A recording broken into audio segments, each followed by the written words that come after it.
온유하우스 예배 오신 여러분들을 환영합니다. 무더위 가운데서도 오늘 예배 드릴 때 하나님께서 우리에게 시원하고 넘치는 폭포수와 같은 은혜를 부어주시길 소망합니다. 우리 함께 주품에 찬양하시겠습니다.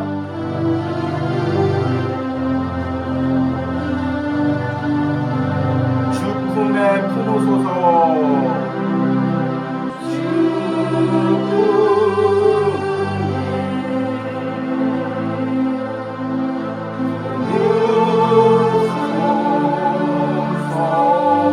능력의 발로 덮으소서.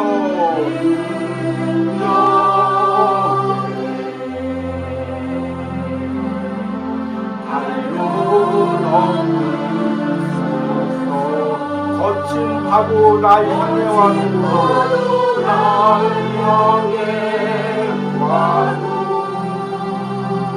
주와 함께 날아오르니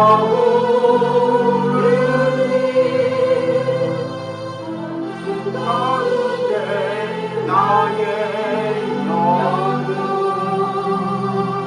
잠잠하게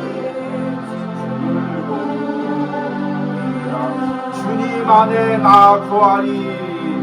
주님 나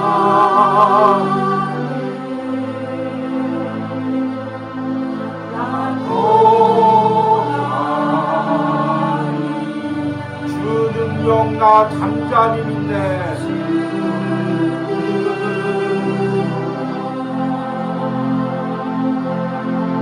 나 잠잠히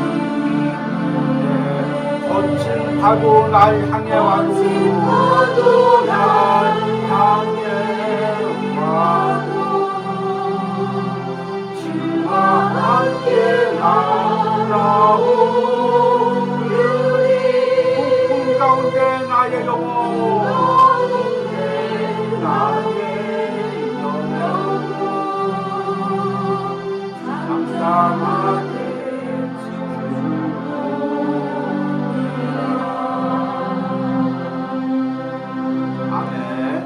무더위 가운데서도 예배할 때 오늘 이 온유하우스 예배가 주 품에서 힘과 회복을 누리는 시간이 되기를 축복합니다. 아멘. 우리 함께 묵도하심으로 7월 둘째 주 온유하우스 주일 예배를 하나님께 드리겠습니다.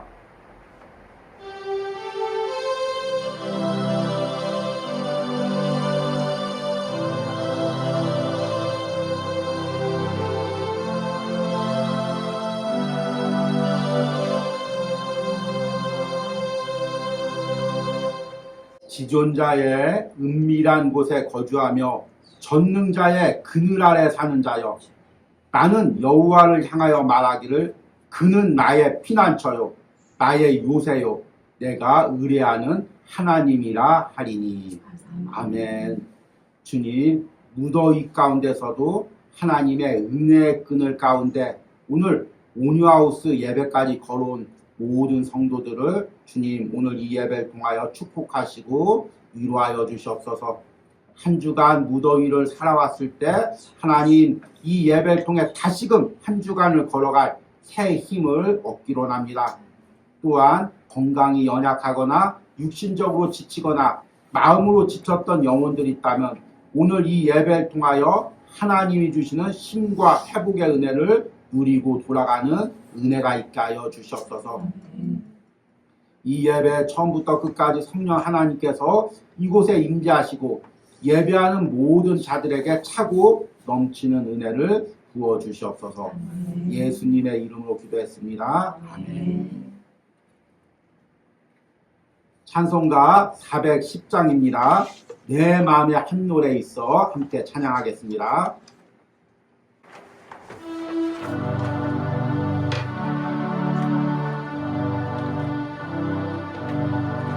내 마음에 한 노래 있어 즐겁게 부르네. 이 노래를 부를 때에 그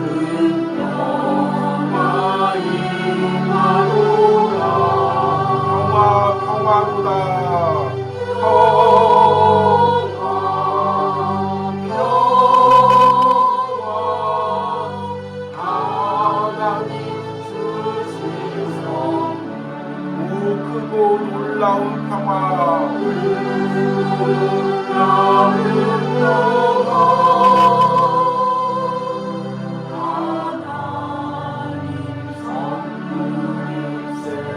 주 십자가에 달리사 날 구원해 주셨으며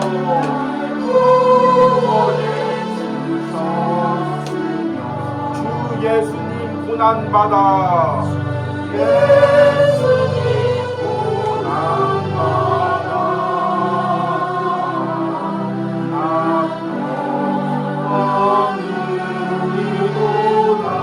평화 평화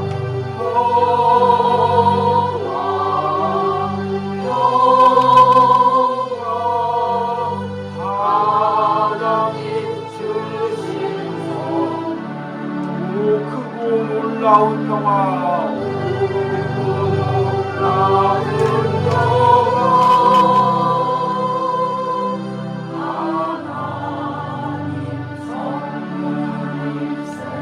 나 주께 영광 돌릴 때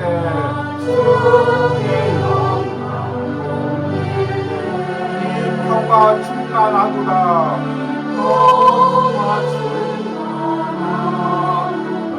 주 하나님 은혜로서 이 평화 누리도다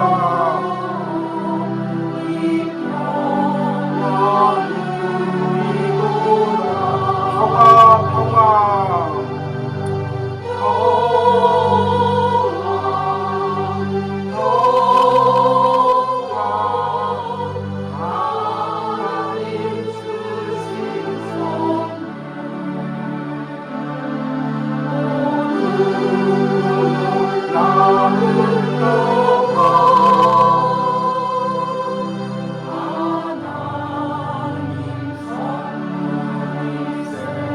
이 평화를 얻으려고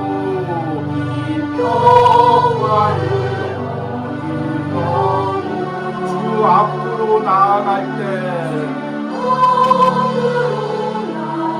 주 예수님 우리에게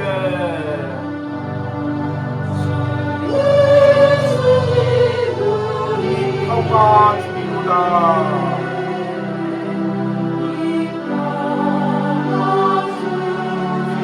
평화 평화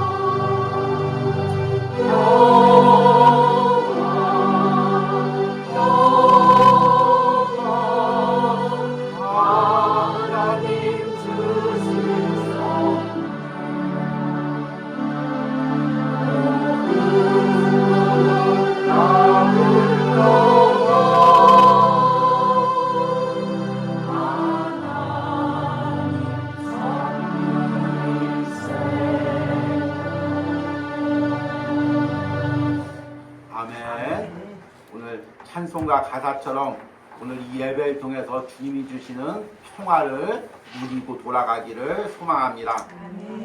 우리 함께 사도신경으로 신앙 고백 드리겠습니다.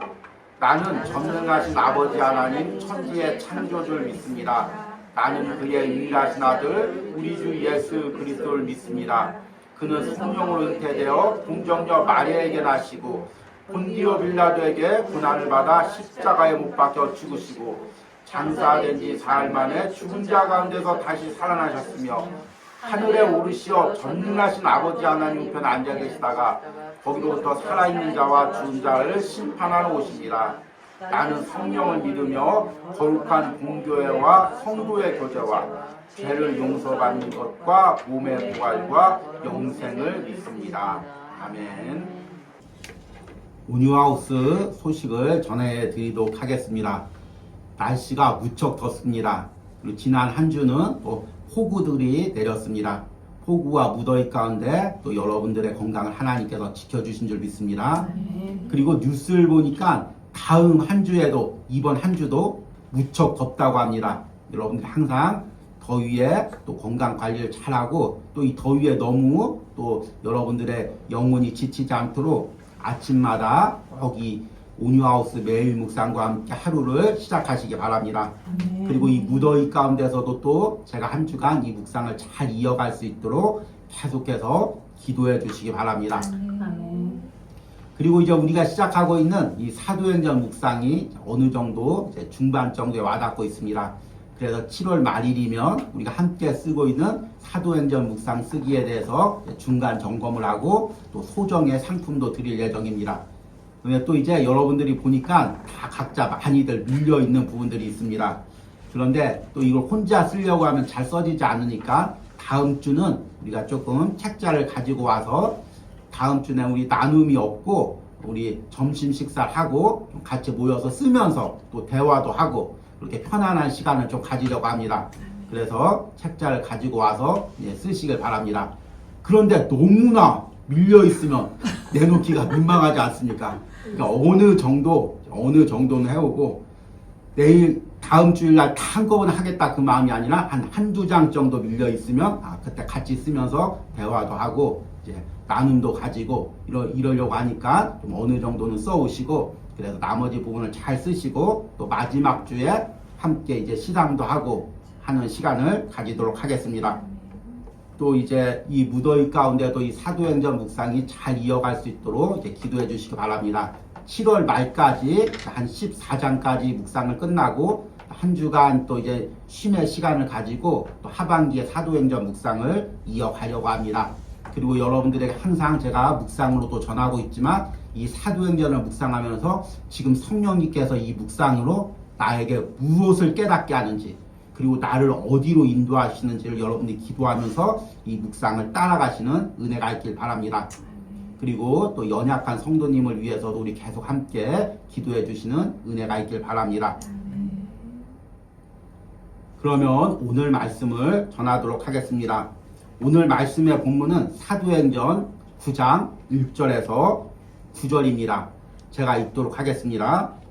사울이 주의 제자들에 대하여 여전히 위협과 살기가 등등하여 대제사장에게 가서 다메섹 여러 회당에 가져갈 공문을 청하니 이는 만일 그 도를 따르는 사람을 만나면 남녀를 막론하고 결박하여 예루살렘으로 잡아오려 함이라.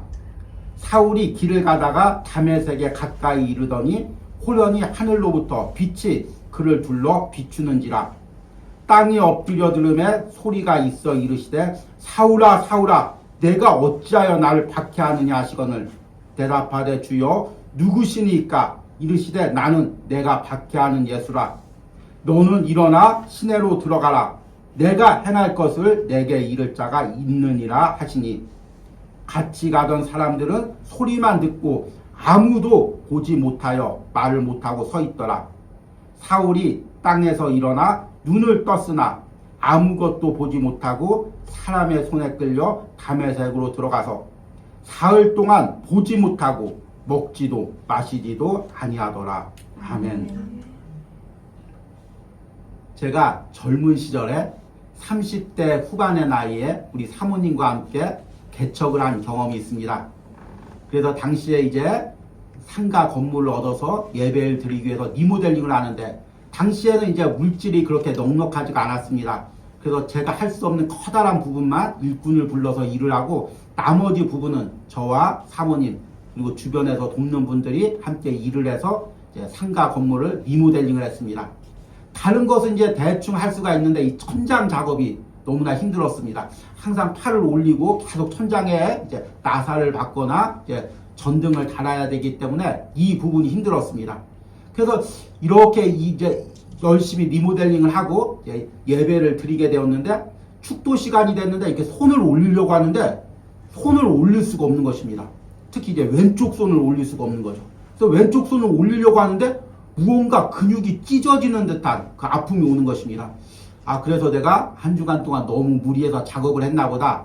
조금 이제 쉬면서 이 부분을 회복해야 되겠다. 이런 마음이 들었습니다. 그래서 한 주간 동안 좀 팔을 안 움직이고 그대로 놔두고 한 주간 쉬었습니다. 그리고 나서 이제 그 다음 주에 축도를 하려고 하는데 그 전주보다 더 큰 고통이 오는 것입니다. 그래서 견디다 안 될 것 같아서 병원을 갔습니다. 그래서 병원 대기실에서 이렇게 앉아있는데 한 80대 정도 되는 할아버지가 제 옆에 앉아 계신 것입니다. 그래서 이렇게 가만 멀뚱멀뚱 기다리고 있었는데 할아버지가 말을 걸어오십니다. 아, 젊은 사람이 왜 왔어? 아, 저 팔을 이렇게 올리려고 하는데 팔이 안 올려져서 왔습니다. 그래? 어느 쪽이 안 올려지는데 이쪽이 안 올려집니다. 고통이 어때? 아, 이거 뭔가 막 찢어지는 듯한 아픔이 옵니다. 이렇지? 여기가 아프지? 의사보다 그 할아버지가 더 진단을 더 잘하시는 것입니다. 그래서 아니 어떻게 하세요? 아, 그거 50견이야? 이렇게 말하는 것입니다. 아니 할아버지 제가 30대 후반인데 50견이 왜 옵니까? 아, 그 젊은 나이에도 와. 그렇게 이야기를 하는 것입니다. 실제로 이제 의사를 만나니까 아, 염증이 너무 심해지고 그래서 이게 굳어졌는데 아프다고 팔을 그대로 굳어주면 안 되고 아파도 억지로라도 움직일 수 있는 범위 내에서 계속 움직여야 된다는 것입니다. 그리고 좀 더 움직일 수 있으면 좀 더 움직이고 계속 이것을 그대로 놔둬주면 근육하고 염증하고 섞여서 굳어서 나중에는 전혀 움직일 수 없는 상황이 된다고 이렇게 얘기를 해주는 것입니다. 그래서 의사가 이제 움직이는 법을 근육 내에서 그 가동 범위를 이렇게 체크하고 이만큼 움직이십시오. 그리고 다음 주에 가면 또 이만큼 움직이십시오. 그렇게 이야기를 하고 주사도 놔주고 해서 이제 금세 회복했던 경험이 있습니다. 그런데 제가 이 경험을 통해서 또 개척을 하면서 놀라운 은혜를 하나님의 은혜를 깨달았습니다. 그것은 무엇이냐면 우리의 생각이나 신앙이나 삶의 방식도 이렇게 굳어질 수가 있다는 것입니다. 계속해서 움직이고 새로운 생각을 받아들이고 또 낡은 생각을 내보내고 또 신앙에서도 새로운 은혜를 받아들이고 나도 모르게 생긴 굳어진 생각을 내보내면서 내 안에서 신앙이 순환이 돼야 됩니다. 은혜가 이제 움직여야 되죠. 그런데 한 번 받은 은혜, 한 번 가진 생각을 딱 가지고 움직이지 않으면 이게 내 안에서 단단하게 굳어져서 나중에는 움직이려고 하면 근육이 찢어지는 것보다 더 큰 고통이 따르게 됩니다. 세상에서 이제 이런 경우가 많죠. 세상에서 이렇게 살다 보면 나름대로 사는 방식이 생깁니다. 아, 세상은 이렇게 사는 거야.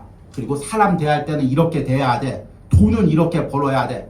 나보다 못한 사람을 만날 땐 이렇게 눌러줘야 돼. 나보다 강한 사람들 앞에서 이렇게 굽신거려야 돼. 나름대로 자신만의 삶의 방식이 생깁니다. 그런데 세상에서는 어느 정도 그렇게 생겨도 다 인정을 합니다. 왜냐하면 그렇게 삶의 방식이 생겨서 그 사람이 나이가 많아지고 어떤 높은 지위에 올라가면 사람들이 그 앞에서 예 그러면서 속으로는 아니어도 그 사람 앞에서 예 맞습니다 이렇게 하면서 넘어갑니다. 그러면 그 사람은 또 그게 맞는 줄 알고 계속해서 이야기를 합니다. 그리고 그 방식대로 죽을 때까지 그렇게 살아갑니다. 세상에서는 크게 지장이 없을 수도 있습니다. 그런데 그리스도인에게 이런 삶의 방식은 치명적입니다. 왜 그럴까요? 세상 사람들은 내가 굳어진 방식대로 살면 됩니다. 그런데 여러분 그리스도인은 다릅니다. 그리스도인이란 의미가 무엇입니까? 예수 그리스도를 따르는 군사라는 의미입니다. 그래서 예수님께서 너 여기로 가라 하면 예 아멘 하고 따라가고 너 여기서 멈춰라 하면 예 아멘 하고 멈추는 사람이 바로 그리스도인이죠. 그런데 내 방식이 굳어지고 내 자아가 굳어지고 내 삶의 방식이 굳어지면 예수님께서 야 너 여기로 가라. 아 거기로 못 갑니다. 거기 가면 제 경험상 항상 실패합니다. 저는 거기는 못 가겠습니다. 너 여기서 멈춰라. 아 주님 여기서 멈추면 안 됩니다. 더 가서 더 많은 걸 얻어야 됩니다. 이렇게 내 생각이 강해지고 내 삶의 방식이 강해지면 우리가 예수님을 따라갈 수가 없게 되는 것입니다. 여러분이 사도행전을 묵상하면서 이 부분을 점검해 보시기 바랍니다. 혹시나 지금 내 생각이 너무나 강해져서 내가 지금 예수님이 명령하는데도 움직이지 못하고 있는 부분들이 무엇이 있는지, 또 예수님께서 멈추라고 하는데도 내 욕구가 너무 강해서 내 멈추면 도저히 견딜 수가 없어서 계속 달려가고 있는 부분들이 무엇이 있는지, 이 부분을 점검하시는 은혜가 있길 바랍니다. 그래서 그리스도인이란 어떤 사람이냐면 여러분들이 죽을 때까지 하늘나라 가는 그 순간까지 성령으로 변화를 누리는 사람입니다. 세상 사람들은 젊었을 때는 여러 가지 변화를 경험합니다. 그러다 중년이 되면 그 변화가 고착되고 노년이 되면 완전 그 삶의 방식이 변하지 않습니다. 그러나 그리스도인의 삶은 달라야 합니다. 우리는 죽는 그 날까지, 하늘나라 가는 그 순간까지 성령이 주시는 은혜로 계속해서 변화를 누려야 됩니다. 이 변화가 멈추는 순간 내 영혼이 죽는다, 이렇게 생각하시면 됩니다. 우리는 끝까지 하늘나라 가는 그 순간까지 성령이 주시는 은혜로 변화를 꿈꿔야 됩니다. 그래야 하늘나라가 하나님께서 순종했다 내 아들아, 순종했다 내 딸아, 이렇게 칭찬하시고 또 상급을 주실 것입니다. 이런 변화의 역사가, 성령이 주시는 변화의 역사가 바로 우리가 묵상하고 있는 사도행전의 역사입니다. 그리고 우리가 지난주는 사도행전 9장을 묵상했습니다. 이번 주는 10장을 묵상할 예정이죠. 그런데 이 사도행전 9장, 10장 계속되는 내용에 이제부터 성령의 놀라운 변화가 일어납니다. 바로 유대인 안에 갇혀 있었던, 예루살렘 안에 갇혀 있었던 그 복음의 역사를 성령님께서 각 사람들을 변화시켜서 이방 땅까지 복음을 전하게 하는 것입니다. 그런데 여기서 놀라운 역사가 있죠. 그 굳어졌던 생각들, 베드로의 굳어졌던 생각들, 제자들의 굳어졌던 생각들, 그 사도들의 굳어졌던 생각을 성령님께서 깨트려가는 과정이 있습니다. 그런데 사도행전을 묵상하다 보면 제자들이 처음엔 버팁니다. 주님, 저는 그렇게 못하겠습니다. 주님, 저는 그런 것은 먹지 못하겠습니다. 주님, 저는 그 사람과는 교제하지 못하겠습니다. 그러나 성령의 강력한 역사 앞에 깨어져서 순종해서 나가는 과정, 이것이 바로 성령의 역사고 사도행전의 내용입니다. 그리고 우리가 누려야 될 변화죠. 그리고 이제 오늘 말씀에서는 사울이 변화되는 내용이 나옵니다. 다음에 이름이 사도 바울이 되는 거죠. 이 사울은 어떤 사람이었는지 우리가 너무나 잘 알고 있습니다. 어렸을 때부터 율법을 배우고 또 율법에 철저하게 맹신해서 예수 그리스도를 믿는 사람들 잡아 죽이는데 앞장을 썼던 사람이 바로 사울입니다. 빌립보서 3장 4절에서 7절에는 사도 바울이 되어서 자신의 과거의 이력을 이렇게 소개합니다. 그러나 나도 육체를 신뢰할 만하며 만일 누구든지 다른 이가 육체를 신뢰할 것이 있는 줄로 생각하면 나는 더욱 그러하니라. 나는 8일 만에 할례를 받고 이스라엘 족속이요 베냐민 지파요 히브리인 중에 히브리인이요 율법으로는 바리새인이요 열심으로는 교회를 박해하고 율법의 의로는 흠이 없는 자라. 이 고백을 통해서 바울이 얼마나 그 율법이 강하게 어린 시절부터 자리 잡았는지를 깨닫게 됩니다. 그 고백에는 나오지 않았지만 특별히 이 바울이 가말리엘 밑에서 배웠습니다. 가말리엘은 당대 최고의 율법학자입니다. 그러니까 어설프게 그냥 부모님한테 율법 들은 것이 아니라 친구한테 들은 것이 아니라 최고의 학자에게 그 율법을 배운 것입니다. 그러니 그 얼마나 율법에 대한 자부심이 있겠습니까? 그리고 어떻게든지 그 율법을 지키기 위해서 몸부림을 쳤습니다. 그렇게 이 바울이 율법 중심적으로 신앙생활을 했습니다. 그리고 그 율법을 어기는 자들을 죽이는데 앞장서서 갔습니다. 오늘 말씀 사도행전 9장 1절과 2절 말씀을 보니까 사울이 주의 제자들에 대하여 여전히 위협과 살기가 등등하여 대제사장에게 가서 다메섹 여러 회당에 가져갈 공문을 청하니 이는 만일 그 돌을 따르는 사람을 만나면 남녀를 막론하고 결박하여 예수를 잡아오려 함이라. 아멘. 사울이 율법을 어기는 사람들을 잡아 죽이는 데 앞장섰습니다. 그래서 예루살렘에서 예수님을 믿는 사람들을 잡아 죽였습니다. 그 스데반이 대표적인 사람이죠. 그런데 그 정도에서 끝인 것이 아니라 사울이 얼마나 열심히 있는지 다메섹까지 도망간 사람을 잡으려 대제사장에게 가서 공문을 받아서 그 다메섹까지 달려가는 모습을 보게 됩니다. 이 정도 열심이면 보통 열심이 아니죠. 대부분 이제 공무원들한테 전화를 하면 자기 담당이 아니면 이건 제 담당이 아닙니다. 다음에 담당자 오면 전화드리겠습니다. 아니면 이거는 저희 관할이 아닙니다. 저기 다른 관할로 전화하십시오. 이렇게 자기 일만 합니다. 그런데 사울은 얼마나 열심히 있었는지 예루살렘에 있는 예수님 믿는 사람들만 잡아 죽이는 것이 아니라 대제사장에게 공문을 가서 예루살렘 밖에 있는 유대 그리스도인들을 잡으러 거기까지 달려간 것입니다. 보통 열심히 있는 것이 아니죠. 무언가에 사로잡혀서 열광할 때 이런 증상이 나타납니다. 그러니까 1절에 보니까 사울이 주의 제자들에 대하여 여전히 위협과 살기가 등등하여, 이 모습이 어떤 모습입니까? 무언가 자기의 생각에 확신에 차 있는 것입니다. 이것이 절대적으로 옳다. 이것과 반대되는 사람은 모조리 죽여야 된다. 이런 확신을 가진 사람이 바로 이런 모습입니다. 그런데 하나님께서 그 사울을 깨트립니다. 오늘 말씀해 보니까 3절 이후에 보니까 사울이 길 가다가 다메섹에 가까이 이르더니 호련히 하늘로부터 빛이 그를 둘러 비추는지라. 땅에 엎드려져 들음에 소리가 있어 이르되 사울아 사울아 내가 어찌 나를 박해하느냐 하시거늘 대답하되 주여 누구시니까 이르시되 나는 내가 박해하는 예수라. 사울은 자기가 절대적으로 옳은 줄 알았습니다. 율법을 지키는 방식만이 하나님을 섬기는 방식인 줄 알았습니다. 그 외에 다른 방식으로 신앙생활하는 사람은 모두 하나님 앞에서 잡아 죽여야 되는 사람으로 생각했습니다. 그런데 빛 가운데서 예수님을 만났습니다. 그러니까 자기 생각과 방식, 그동안 쌓아왔던 신앙생활의 방식이 깨어지는 은혜가 있었습니다. 여러분, 예수님을 인격적으로 만나면 내 고집이 깨어집니다. 내 방식이 깨어집니다. 내 자아가 깨어집니다. 우리가 왜 교회 안에서 내 생각을 이렇게 고집합니까? 왜 교회마다 다 자신의 생각이 옳다고 이렇게 주장합니까? 왜 신앙 안에서 갈라서고 상대를 죽이지 못해서 이렇게 노력을 하고 있습니까? 우리가 예수님을 인격적으로 만나지 못했기 때문입니다. 성령을 깊게 체험하지 못했기 때문입니다. 여러분, 내가 예수님을 인격적으로 만나면 내 생각이 깨어집니다. 나만 옳다고 주장했던 모든 자아들이 깨어집니다. 내 삶의 방식이 깨어집니다. 그리고 내가 예수님 앞에 아무것도 아닌 존재임을 깨닫게 됩니다.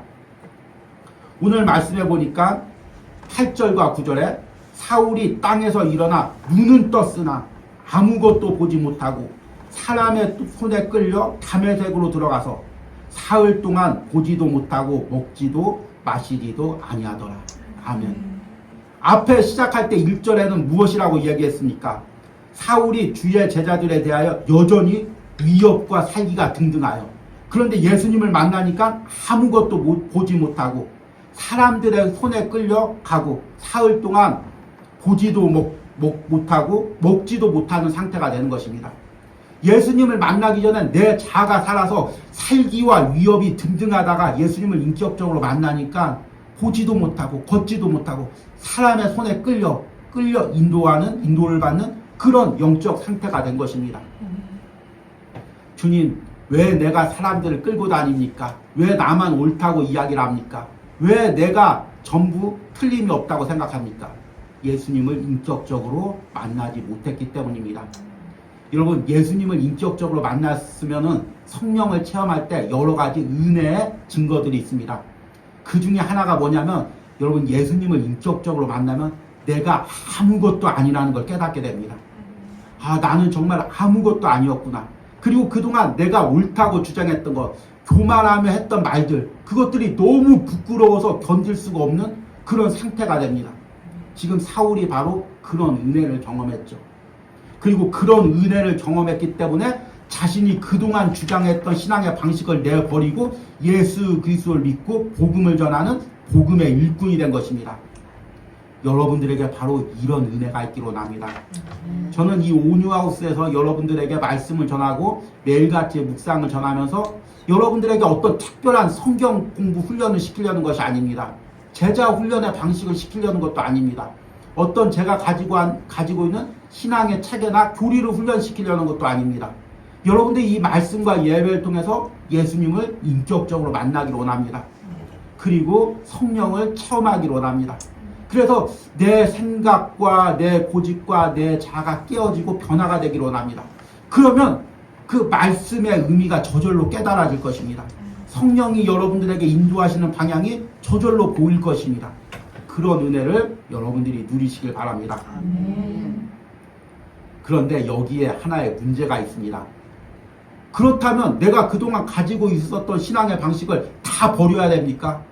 무조건 내가 지키고 있는 건 다 잘못된 거다 생각하고 무조건 다른 사람들이 이야기하는 거나 새로운 방식만 쫓아다녀야 됩니까? 여기서 우리가 이제 분별하는 지혜가 있어야 됩니다. 어떤 것이 내 자아로 생긴 고집이고 어떤 것이 또 하나님이 주시는 은혜의 방식인지, 그리고 또 시기별로 장소별로 지금 내가 이거 고집하는 것을 내려놔야 되는지 아니면 하나님이 주시는 새로운 것들을 받아들여야 되는지, 이것을 분별하는 은혜가 있어야 됩니다. 저도 사도행전을 묵상하면서 이 부분을 많이 고민했습니다. 그렇다면 무조건 내가 그동안 가지고 왔던 신앙의 방식은 다 내려놔야 되나, 아니 무조건 새로운 것만 다 받아들여야 되나, 이렇게 고민이 될 때가 있습니다. 그런데 사도행전을 묵상하면서 그것을 분별하는 방법을 말씀을 통해 깨달았습니다. 그 첫 번째가 무엇이냐면 지금 내가 주장하는 신앙의 방법만이 하나님이 역사하시는 방법이라고 생각하는가, 이거를 스스로에게 물어보시길 바랍니다. 그러니까 지금 내가 이런 방식으로 신앙생활하는데 하나님은 이 방식으로만 역사할 수 있다, 이 방식 외에 역사하는 것은 다 잘못된 거다, 혹시 내 안에 이런 생각을 가지고 있다면 이것은 내 자아가 고집적으로 가진 생각입니다. 왜냐하면 성경을 보니까 유대인들이 바로 이런 생각을 가졌습니다. 유대인들은 무슨 생각을 가졌냐면 하나님은 예루살렘 성전 안에만 임재하신다, 하나님은 유대인만 구원하신다. 그래서 이방의 복음을 전해지니까 다 이것을 깜짝 놀라고 큰일 나는 일로 생각했습니다. 이방 사람들과 접촉하거나 이방 사람들에게 복음을 전하면 이것은 잘못된 것으로 생각한 거죠. 이방 사람들에게 성령이 임할 수가 없고 복음이 전해질 수 없다는 그 생각을 가지고 있었습니다. 하나님은 우리가 율법을 지켰던 방식으로만 역사한다, 이렇게 생각했던 것입니다. 그래서 유대인들은 이 생각을 끝끝내 버리지 못해서 구원의 역사에서 배제되었고, 사도들과 제자들은 이 생각을 깨트리고 성령을 따라가서 그 성령의 은혜, 구원의 역사의 사역의 일꾼이 되었던 것입니다. 혹시나 내 안에도 이런 생각이 있지 않은지 한번 점검해 보시기 바랍니다. 특별히 한국교회는 두 파로 나눠졌죠. 하나는 말씀파, 하나는 성령파. 말씀파는 오직 하나님은 말씀으로만 역사한다. 성경에 나와 있는 방언의 역사나 병고침의 역사, 이거는 다 성경이 쓰여지기 위한 이례적인 역사고, 그리고 지금에는 그런 역사는 다 귀신의 역사다, 이렇게 또 판단하는 사람이 있습니다.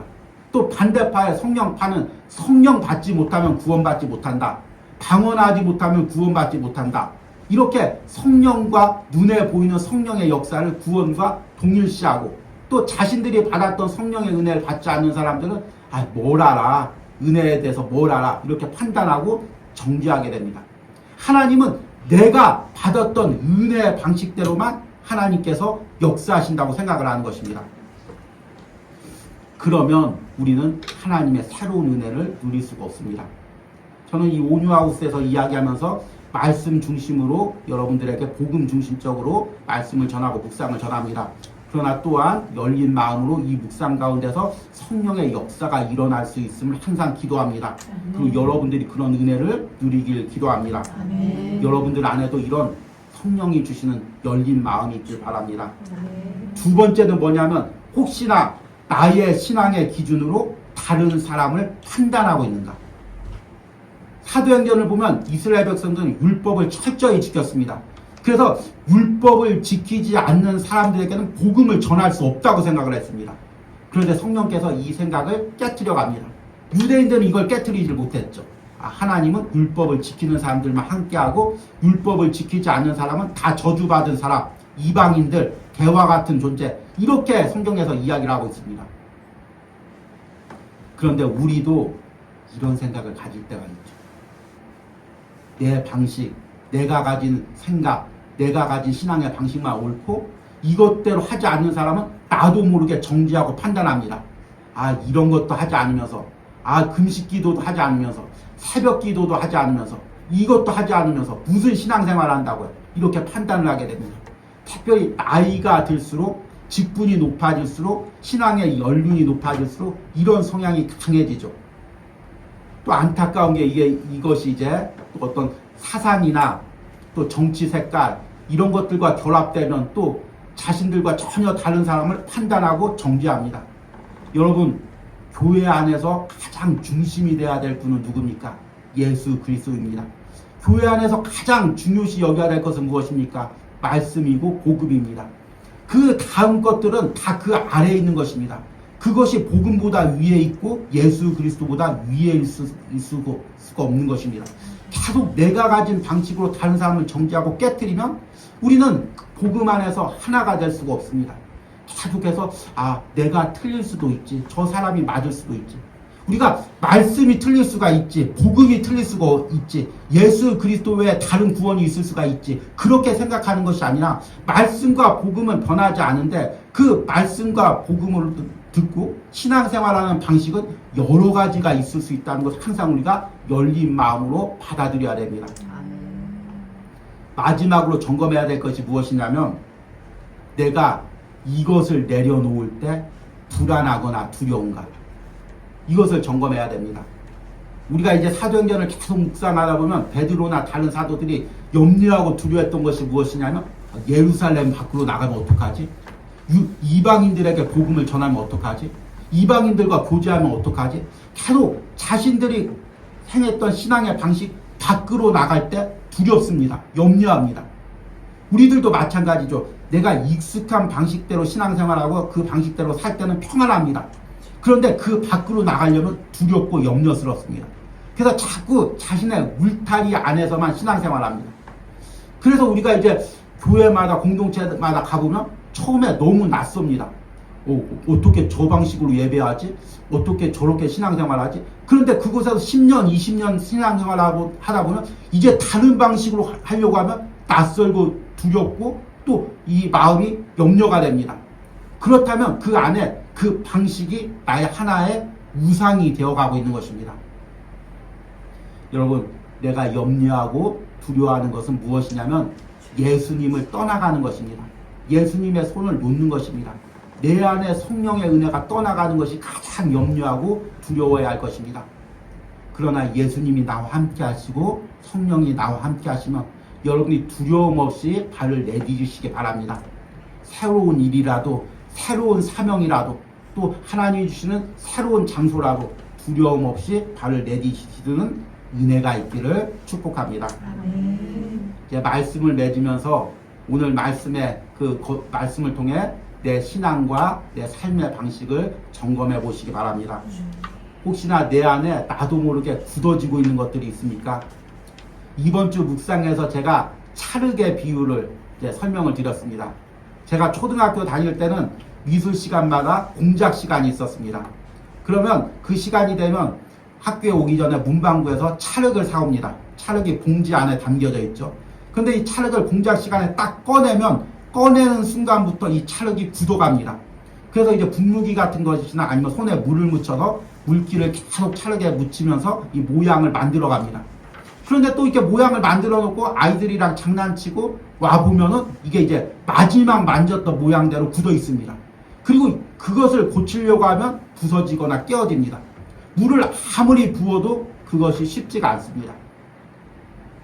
그런데 어쩌면 우리의 심령이 이렇게 찰흙처럼 굳어지고 있지 않은지 스스로 항상 점검해야 됩니다. 우리도 항상 찰흙에 물을 뿌리듯이 성령의 은혜를 항상 내 심령에 뿌려줘야 됩니다. 그래서 그 성령의 은혜로 내 심령이 촉촉하고 말랑말랑해서 성령님께서 이렇게 주물르시면 이렇게 변하고, 이 모양으로 바꾸면 이 모양으로 바꿔지고, 저 모양으로 바꾸면 저 모양으로 바꿔지고, 그 성령의 손길에 그대로 따라가는 은혜가 있어야 됩니다. 그런데 어느 순간 내가 성령님과 잠시 멀어지고, 성령님이 멀어져도 은혜가 없어도 예배는 드려야 되죠. 하던 봉사는 해야 되죠. 교제는 해야 되죠.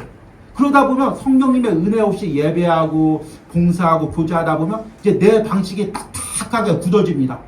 그리고 이제 성령님께서 만지려고 하면 부서지고 깨어지게 되는 거죠. 그런데 감사할 것은 찰흙은 부서지고 깨어지면 회복할 수가 없죠. 그런데 성령님은 우리를 부서뜨리고 깨어뜨려도 다시금 회복합니다. 내 모양이 굳어져서 성령님께서 나를 부서뜨리고 깨어질 때 순종함으로 따라가시길 바랍니다. 그리고 그 모양대로 성령님이 나를 만드시는 모양대로 내 생각 자아 내려놓고 바꾸어 가시길 바랍니다. 그러면 여러분 두려움이 없습니다. 염려가 없습니다. 걱정 근심이 없습니다. 내 생각으로 계획하면 머리 아플 일이 없습니다. 성령의 인도에 따라가다 보면 그 하나님이 말씀에서 주신 그 평안함이 내 안에 있습니다. 그 평안함의 은혜를 여러분들이 삶에서 누리기를 축복합니다. 우리 들은 말씀 기억하시면서 오직 주의 사랑에 매여 이 찬양하겠습니다. 이 찬양의 가사를 보니까 오직 주의 사랑에 매여 내 영 기뻐 노래합니다. 오직 주의 임재 안에 갇혀 내 영 기뻐 찬양합니다. 주님의 사랑으로 주님의 임재로 성령의 인도에 내 삶을 맡기고 따라가는 그 고백이 이 찬양 가사에 담겨 있습니다. 오늘 들은 말씀과 이 찬양의 가사를 우리가 또 깊이 생각하며 믿음으로 고백을 하겠습니다. 우리 함께 오직 주의 사랑에 매여 함께 찬양합니다.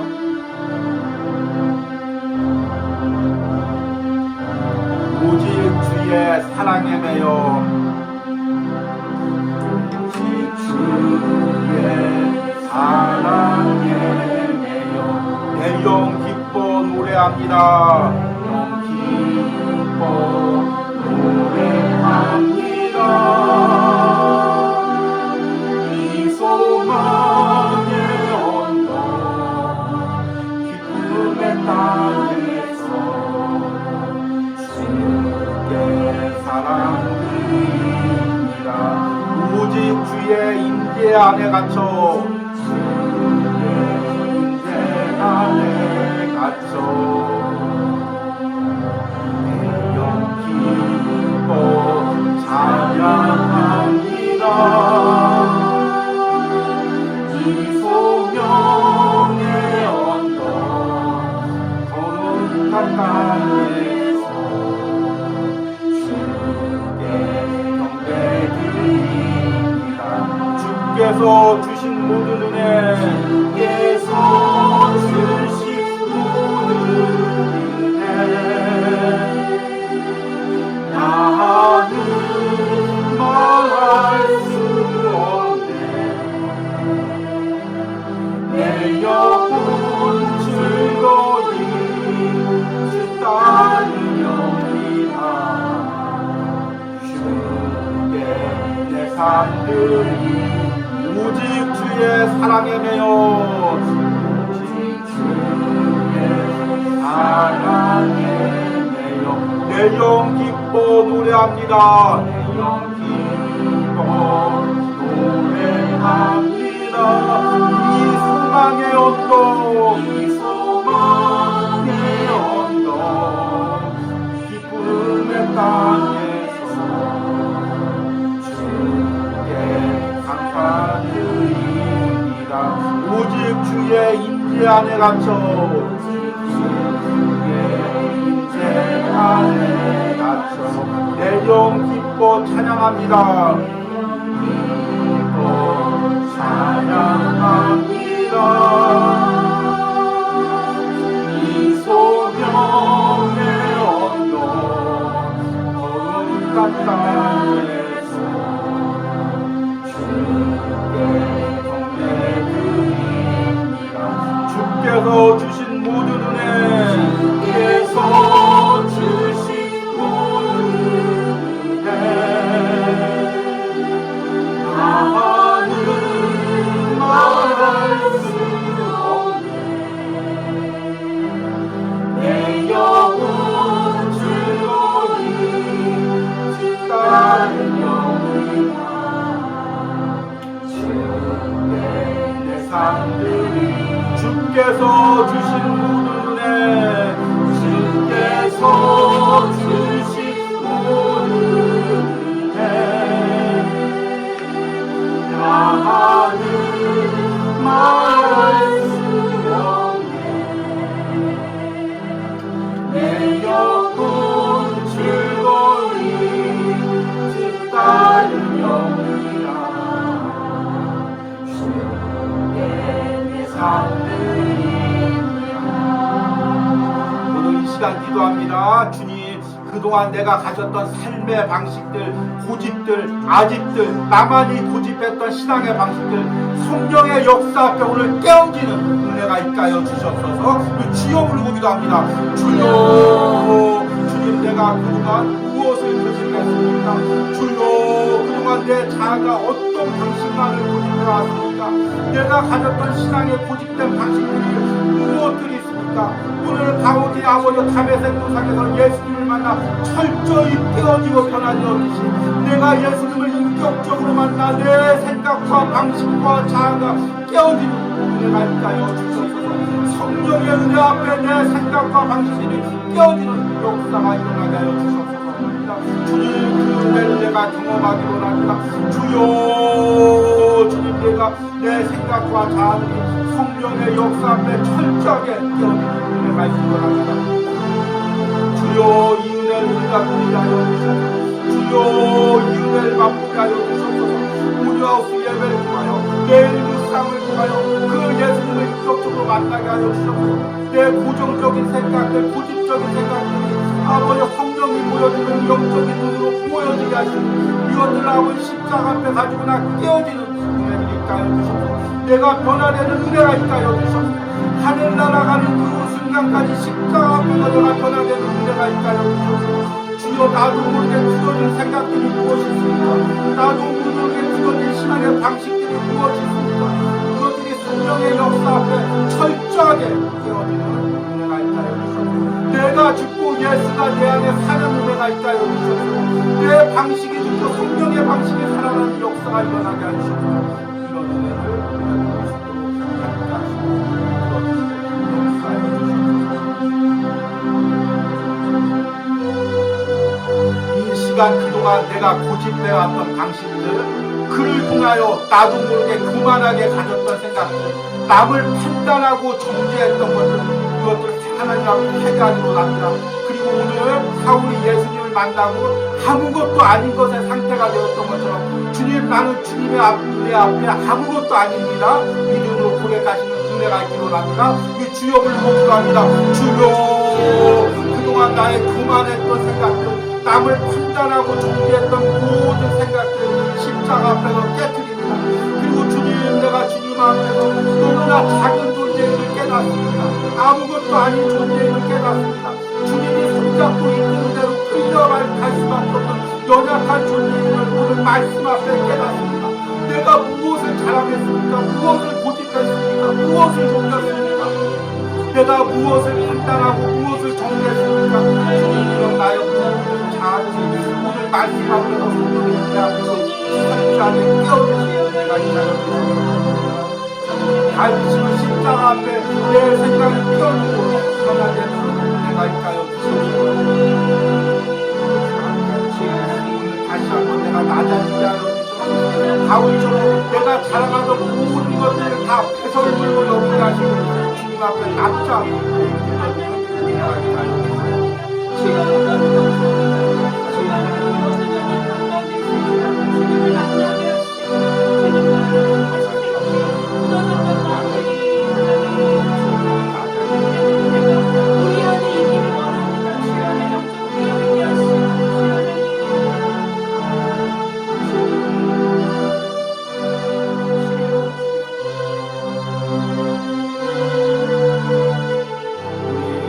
마지막으로 기도할 때 한 주간 동안 사도행전 묵상 가운데 성령의 은혜가 있기를 우리 기도하시기 바랍니다. 이 묵상을 통해 내 생각과 자아가 깨어지고 성령의 음성에 따라가는 은혜가 있다 여기 있어서 주여 부르고 기도합니다. 주여 주시옵소서.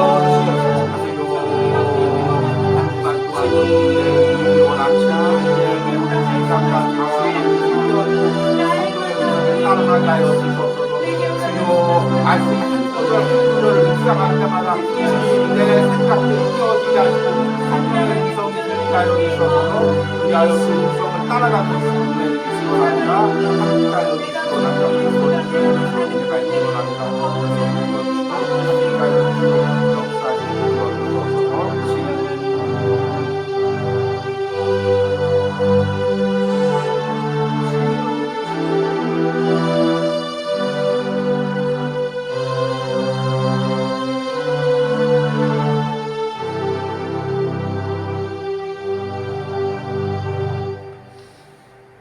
주님, 오늘 바울이 성령의 강력한 빛 앞에 깨어지고 예수 그리스도를 인격적으로 만나는 말씀을 우리가 들었습니다. 주님, 그런 성령의 역사가 내게도 있게 하여 주시옵소서. 나 역시 예수님을 인격적으로 만나게 하여 주시옵소서. 그리하여 그동안 내가 고집했던 모든 삶의 방식들, 내 단단했던 자아들, 나만이 고집했던 신앙의 방식들이 예수 그리스도의 십자가 앞에 철저하게 깨어지는 은혜가 있게 하여 주시옵소서. 다시금 내 심령이 처음 은혜 받았을 때처럼 성령의 은혜 앞에 은혜를 누리게 하여 주시옵소서. 성령님께서 내 심령을 만지는 그대로 변화될 수 있도록 내 심령이 부드러워지기로 합니다. 지금 무엇이 단단해져서 그 성령의 손길에 내가 거부를 하고 있습니까? 주님, 성령님께서 다시금 은혜 주셔서 그 심령을, 내 심령을 부드러운 마음으로 변화시켜 주시옵소서. 이런 은혜를 오늘 예배와 말씀에 참여한 모든 심령들이 누리게 하시고 또 한 주간 사도행전 묵상을 통해 누리게 하여 주시옵소서. 이 시간에는 온유하우스를 통하여 예물 드린 손길을 위하여 기도합니다. 하나님, 온유하우스 예배를 위하여 함께 기도하는 주의 종 항상 하나님께서 붙들어 주시고 무엇보다도 그 육신의 건강과 마음의 건강을 주님 지켜주시옵소서. 주신 사명 감당할 수 있도록 영적으로나 육적으로나 강건하도록 주님께서 항상 붙들어 주시옵소서. 그리고 하나님, 항상 그 사랑하는 주의 종의 발걸음과 가족들을 주님 인도하여 주시는 은혜가 있기로 합니다. 성령의 은혜로 항상 그 가족들과 자녀들을 보호해 주시는 은혜가 있기로 합니다. 하나님, 또 주일마다 새벽마다 이 온유하우스를 위하여 기도하는 권사님, 하나님 사도행전 말씀처럼 하나님 멀리서 서로 기도하더라도 동일한 성령의 음성을 듣게 하시고 동일한 성령의 감동을 받게 하시고 멀리서도 한 마음으로 기도할 때 성령의 동일한 역사들이 일어나게 하여 주시옵소서. 특별히 우리 권사님이 연약한 육신 가운데도 날마다 성령의 은혜를 체험하고 하늘 날아가는 그 순간까지 성령과 동행하는 역사가 있게 하여 주시옵소서. 사랑하는 자녀들에게도 이런 은혜를 부어 주시옵소서. 또 오늘 또 새 자녀를 위하여 예물 드리며 기도하는 우리 성도님을 주님께서 축복하시고 주님, 그 새 자녀의 앞길을 함께 하여 주시옵소서. 그 새 자녀가 어디에 있든지 성령님께서 그곳에 임재하시고 함께 동일한 은혜를 부어 주시옵소서. 특별히 멀리 군대에 입대해서 있는 그 자녀에게도 성령님께서 임재하시고 그 육신을 지켜주시고 마음을 지켜주시고 그곳에서도 군생활하는 동안 예수님을 인격적으로 만나는 역사가 일어나게 하여 주시옵소서. 또 학업의 가정 가운데 또 어려움이 있는 사랑하는 아들, 하나님 그 아들을 지켜주시고 모든 아버지 어려움으로부터 그 아들을 붙들어 주시고 내 생각과 내 방식 내려놓고 성령의 음성에 따라갈 수 있도록 예수님께서 그 사랑하는 아들을 만나주시는 은혜가 있기로 합니다. 그 아들의 앞길을 주님 인도하시고 책임져 주시옵소서. 육신이 연약한 가운데 또 한 주간 회복을 누리고 예물들이 우리 권사님이 있습니다. 주님, 또 치료의 과정을 앞두고 있습니다. 때론 두렵고 떨립니다. 그러나 오늘 말씀처럼 내 방식, 내 생각 내려놓고 그 두려움과 떨림까지 또 다 성령께 맡기고 성령에게 따라가기를 원합니다. 성령님께서 가장 좋은 방식으로, 가장 완벽한 방식으로 치료하시고 회복하여 주시옵소서. 또 그 외에 여러 가지 문제들 하나님께서 다 책임져 주시고 오직 치료에 다른 것을 신경 쓰지 않을 수 있도록 하나님께서 다른 것들을 다 책임져 주시는 역사가 있게 하여 주시옵소서. 주님, 또 우리 집사님 항상 이 형제들과 또 온유하우스를 위하여 기도할 때 하나님 은혜 주시고 특별히 육신의 연약한 부분들을 성령님께서 만져주시는 은혜가 있기로 합니다. 하나님, 남은 생에 온전히 예배하고 싶습니다. 온전히 주일하고 싶습니다. 온전히 아버지 받은 사명 감당하고 싶습니다. 주님께서 건강을 회복시켜 주시옵소서. 물질을 회복시켜 주시옵소서. 은혜를 회복시켜 주시옵소서. 그리하여 다시금 은혜로 이 사명을 감당하게 하여 주시옵소서. 또 오늘 예배하며 예물 드린 손길 주님께서 축복하시고 한 주간 동안도 온유하우스를 위하여 여러 가지로 헌신한 손길 가운데 하나님의 놀라운 은혜와 회복의 역사를 베풀어 주시옵소서. 이제는 우리를 창조하시고 자녀 삼으신 성부 하나님의 은혜와 우리의 영혼을 구원하기 위해서 십자가에서 모든 것을 내어주신 성자 예수 그리스도의 사랑과 지금도 내 안에서 역사하여 나의 고정적인 생각을 깨뜨리고 인도해 가시는 성령 하나님의 역사심이 오늘 온유하우스에서 예배하는 모든 신령들 가운데, 그들의 삶 가운데, 가정 가운데, 자녀들 가운데, 또 영상으로 예배하는 모든 신령들 가운데 이제부터 영원까지 함께 있을지어다. 아멘.